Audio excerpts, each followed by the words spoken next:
జై గణేశ. ఆది గణపతి, ఐనవిల్లి గణపతి.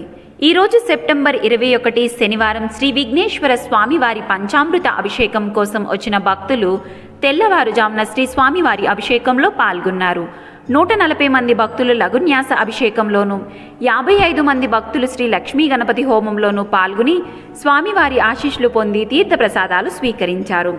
ఐనవిల్లి శ్రీ విఘ్నేశ్వర స్వామివారిని దర్శించుకున్న గౌరవనీయులు శ్రీ సిహెచ్ శ్రీకాంత్ గారు ఐపీఎస్, రాజమండ్రి వాస్తవ్యులు శ్రీమతి శ్రీ దేవులపల్లి వెంకట సుబ్బారావు ప్రతిమా దంపతులు శ్రీ విఘ్నేశ్వర స్వామివారిని దర్శించి శ్రీ స్వామివారికి కానుకగా 1,01,116 రూపాయలు ఇచ్చినారు. వీరికి ఆలయ ప్రధాన అర్చకులు వేద ఆశీర్వచనం అందచేసి శేషవస్త్రములతో సత్కరించి శ్రీ స్వామివారి చిత్రపటమును ప్రసాదమును అందచేసినారు. ఈరోజు 2,246 మంది భక్తులు అన్నప్రసాదం స్వీకరించి 3,10,2